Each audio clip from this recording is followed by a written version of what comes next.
Le résumé d'avoir le courage de ne pas être aimé. Le résumé d'avoir le courage de ne pas être aimé de Ichiro Kishimi et Fumitake Koga va commencer. Profitez bien. Point clé 1. Se changer soi-même constitue le premier pas vers le vrai bonheur. Le but ultime de notre existence est toujours d'être meilleur, de faire mieux et de continuer à s'efforcer d'être meilleur. Il est dans notre nature de nous concentrer sur l'amélioration de soi. Le changement est un processus auquel nous sommes habitués. Cependant, nous sommes effrayés par les changements soudains ou forcés de la normalité et nous préférons l'aborder en quantités sûres à la fois. Certains, cependant, évitent complètement l'opportunité de changer. Nous sommes souvent confrontés à la nécessité d'évoluer. Qu'il s'agisse de nous-mêmes ou de notre environnement, le changement est constant et, par conséquent, le besoin de grandir restera toujours présent. Le problème, c'est que nous avons peur d'une croissance soudaine et que nous ne voulons pas faire d'efforts. Or, le pouvoir de changer est entre nos mains. Nous craignons le changement, mais sans lui, nous n'avons que peu d'espoir de réaliser nos rêves. Lorsque nous refusons de changer, nous nous accrochons désespérément à l'idée que le passé affecte le présent et l'avenir. Le raisonnement est le suivant. Ce qui arrive maintenant arrivera, que l'on agisse ou non. Mais c'est faux, car notre destin n'est pas déterminé tant que nous ne travaillons pas dans cette direction. Nous devons libérer notre esprit des excuses qui nous retiennent. Le changement est bon pour nous à long terme. Le changement ne dépend pas du temps. Vous ne manquez pas de temps pour apporter les ajustements nécessaires à votre vie. Quand vous le souhaitez, vous pouvez changer votre vie et la mettre sur la bonne voie. Les changements comportent des risques que nous redoutons, mais ils en valent la peine au bout du compte. Nous pensons souvent que si nous ne connaissons pas d'amélioration en même temps que les autres, c'est que nous avons échoué. Cet état d'esprit est néfaste et nous oblige soit à précipiter la croissance, soit à l'abandonner complètement une fois le délai fixé écoulé. Le changement n'a pas de date d'expiration. Vous pouvez prendre des mesures audacieuses dès maintenant. Nous sommes les seuls à pouvoir améliorer notre vie. Le pouvoir de changer est entre nos mains. Nous devons nous libérer de l'emprise de la peur, qui ne fait que nous limiter et nous empêcher d'être nous-mêmes. Dans les chapitres suivants, vous trouverez des étapes sûres pour vous libérer du poids de la perfection. Vous accepter tel que vous êtes et vivre une vie épanouie. Point clé 2. Nous devons modifier le contrôle que nos émotions exercent sur nous. Les êtres humains sont des créatures émotionnelles, très intelligentes, mais néanmoins sujettes à des émotions de temps à autre. Ces émotions comprennent la colère, la joie et la tristesse. Que nous l'admettions ou non, elles ont une emprise sur nous. Et la seule façon d'atteindre le vrai bonheur est de reprendre le contrôle et d'utiliser nos émotions à notre avantage. Les émotions sont des choses inconstantes, mais elles peuvent avoir un effet néfaste durable sur nous si nous les laissons faire. Tout comme nous repoussons le changement par peur, il existe d'autres façons de nous priver sciemment d'une vie plus saine. L'une d'entre elles est la fabrication d'émotions, qui consiste à simuler une émotion ou une réaction particulière pour s'en sortir ou, dans le cas présent, pour éviter de devoir changer. Les émotions peuvent être contrôlées. L'objectif est d'utiliser ce contrôle à votre avantage. Nous évoquons souvent des traumatismes dont nous avons peut-être déjà guéri pour expliquer pourquoi le changement est impossible. Nous sommes notre pire ennemi lorsqu'il s'agit de nous améliorer, non pas parce que nous nous détestons, mais parce que nous sommes plus enclins à nous trouver des excuses qu'à faire un réel travail de changement. Lorsque nous sommes confrontés à l'opportunité de grandir et de changer, nous nous trouvons des excuses. Cette attitude est souvent due au fait que nous avons peur de l'échec et que nous ne pouvons pas échouer si nous ne faisons rien en dehors de notre zone de confort. Or, l'amélioration de soi nous attend juste à l'extérieur de cette zone. Les traumatismes passés ne sont pas une excuse pour rester bloqués dans une mauvaise phase mentale et émotionnelle. Il faut avoir le courage de les dépasser. Si nous voulons devenir meilleurs et plus heureux, nous devons trouver un équilibre entre la réalité et nos émotions. Les excès que nous tolérons doivent être contrôlés, et nous devons faire des efforts intentionnels pour aspirer au bonheur et le maintenir. Si nous continuons à nous laisser contrôler par nos émotions, nous ne parviendrons jamais à rien. Nous devons donc trouver le courage d'être et de faire mieux. Le saviez-vous? Une fois que vous aurez acquis le courage de ne pas être aimé, vous pourrez être libre d'être ce que vous voulez être. Point clé 3. Vous pouvez vivre votre vie uniquement pour vous. C'est la voie du vrai bonheur. Parfois, nous retardons notre bonheur en nous laissant entraîner dans les eaux troubles de la comparaison. Nous le faisons soit pour nous sentir supérieurs, soit pour nous sentir inférieurs. Lorsque nous comparons notre vie et nos réussites à celles des autres, nous avons l'impression d'échouer ou de ne pas être à la hauteur, même si ce n'est pas le cas. La comparaison nous prive d'un véritable épanouissement, parce que nous évaluons nos réussites en fonction de celles des autres. Nous créons à notre tour une pression inutile pour nous-mêmes et, par conséquent, des cycles de dépression. Lorsque nous construisons notre vie autour de la compétition avec les autres, nous nous préparons à la défaite. Nous ne pouvons pas tous être identiques. Nos chemins, nos luttes et nos victoires sont si différents qu'il est illogique de s'attendre à ce que la vie d'un individu soit la même que celle d'un autre. Nous devons reconnaître les réussites de ceux qui nous entourent comme leur destin et ne pas ressentir le besoin de les reproduire dans notre vie. Nous nous comparons parfois à l'idée que nous nous faisons du moi idéal, que tous les êtres humains n'atteignent évidemment pas. Nous ne sommes pas idéaux et nous ne vivons certainement pas dans un monde parfait. Pour grandir vraiment, nous ne devons pas nous encombrer l'esprit d'une image de perfection. Au contraire, nous devrions considérer les modèles comme une possibilité. Ce faisant, vous vous concentrerez davantage sur le chemin parcouru et vous compterez vos petites victoires. Souvent, nous sommes tellement pris par la grande victoire finale que nous oublions les petites victoires qui en découlent. La perfection n'existe pas. Nous commettons tous des erreurs et nous en tirons des leçons pour nous améliorer. Le courage d'accepter que notre vie soit imparfaite constitue le premier pas vers le bonheur par le contentement. Lorsque nous célébrons nos petites victoires au lieu d'entrer en compétition, nous libérons notre esprit des nombreuses émotions négatives qui obscurcissent notre jugement. Votre seul concurrent est celui que vous étiez hier. L'objectif est de faire mieux aujourd'hui, et non de devenir amer. Ne vivez pas pour satisfaire les attentes des autres. Ichiro Kishimi. Point clé 4. Vous contrôlez l'impact de vos relations avec les autres sur vous.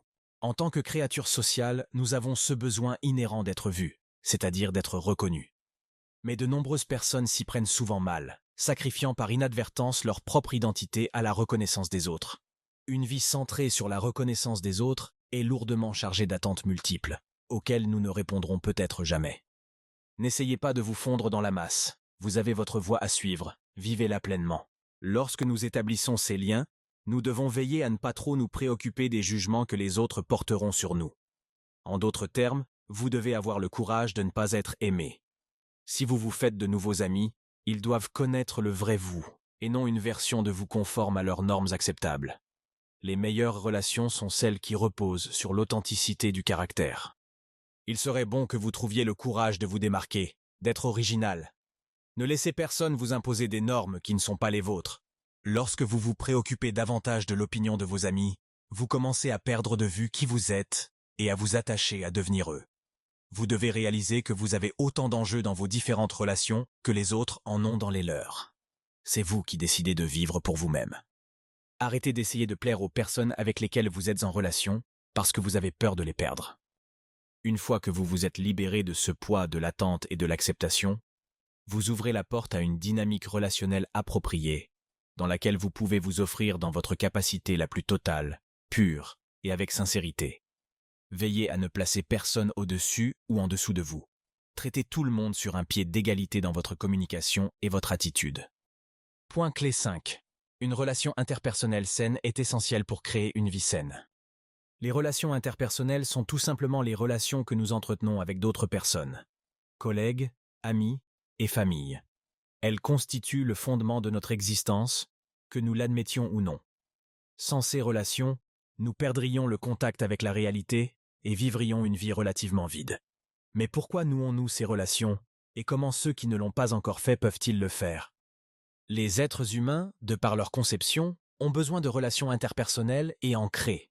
L'objectif est de favoriser des relations saines. Nous nouons ces relations interpersonnelles parce que nous en avons besoin en raison de notre évolution et que nous ne pouvons pas vivre détachés de la société. Comment les créer? C'est relativement facile. Il faut d'abord s'intéresser activement aux autres, et pas seulement à soi-même, et s'impliquer dans les affaires d'autres personnes que soi. Entretenir des relations interpersonnelles saines est la clé d'une vie saine. Pour entretenir efficacement des relations saines, nous devons cultiver quelques habitudes, à savoir l'acceptation de soi. Nous hésitons à nouer des liens parce que nous nous sentons indignes ou imparfaits. Nous devons changer cet état d'esprit. Nous devons nous concentrer uniquement sur les choses que nous pouvons ajuster et travailler en ce sens. La confiance dans les autres. Il est souvent vrai que nous hésitons à faire confiance à d'autres personnes que nous-mêmes, car les gens peuvent être indignes de confiance. Mais pour nouer des relations profondes et significatives, vous devez avoir une foi et une confiance totale dans les personnes avec lesquelles vous nouez des liens. La contribution aux autres. Au fur et à mesure que nous créons des liens, nous devons faire des efforts conscients pour contribuer à notre manière à la vie des autres. Ce faisant, nous créons un sentiment de valeur et d'utilité en nous-mêmes, sachant que nous pouvons avoir un impact positif sur les autres et pas seulement sur nous-mêmes. Point clé 6. Il y a plus d'épanouissement à être soi-même et à vivre ses rêves. Jour après jour, petit à petit, nous avons pris l'habitude de ne pas être normaux. Nous avons décidé que la seule façon d'être est de suivre le modèle à la mode, ou généralement accepter que la société a établi.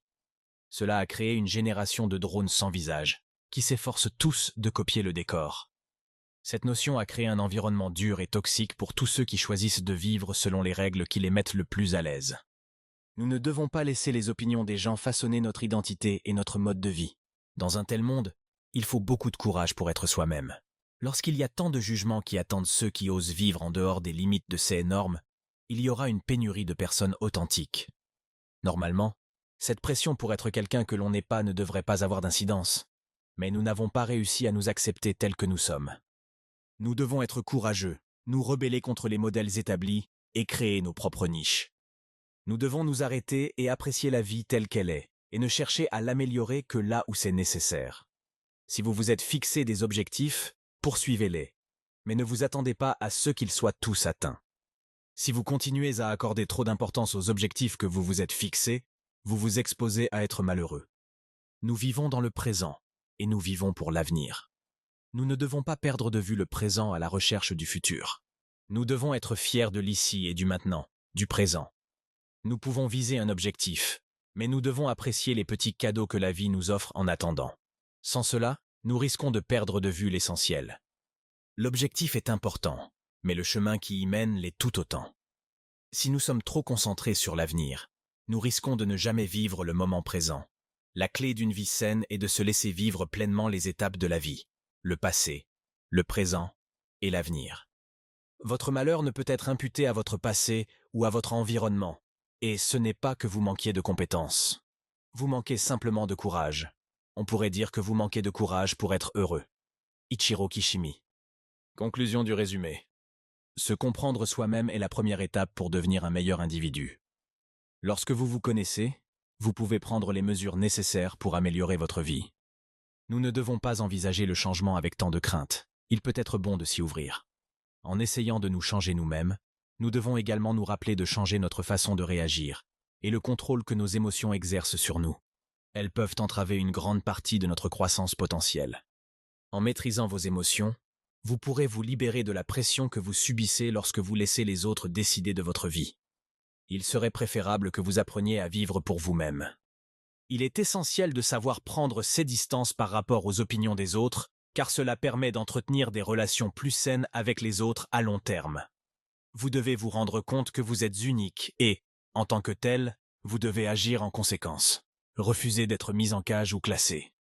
Appropriez-vous votre singularité et faites preuve de suffisamment de courage pour être vous-même, sans vous cacher. Il faut beaucoup de courage pour être différent dans un monde qui vous oblige à être comme tout le monde. Vous pourriez même ne pas être apprécié, mais vous vivriez une vie que vous avez choisie, libre et heureuse. Avoir le courage de ne pas être aimé, c'est refuser de vivre dans les limites des opinions négatives des gens à votre égard. C'est choisir de vivre librement, en suivant les règles que l'on s'est fixées, des règles qui garantissent une vie saine et épanouissante. À essayer, si vous voulez avoir le courage de ne pas être aimé, vous devez d'abord vous accepter entièrement, ce qui bloque tout retour négatif de l'extérieur. Voici les étapes à suivre pour s'accepter soi-même. Acceptez la peur de l'échec. Connaissez votre objectif. Prenez le contrôle de votre esprit. Rappelez-vous que vous n'avez pas besoin d'être parfait. Il vous suffit d'être authentique. Résumé fini. Prenez le temps de l'évaluer afin que nous puissions vous aider à vous développer de la meilleure façon possible.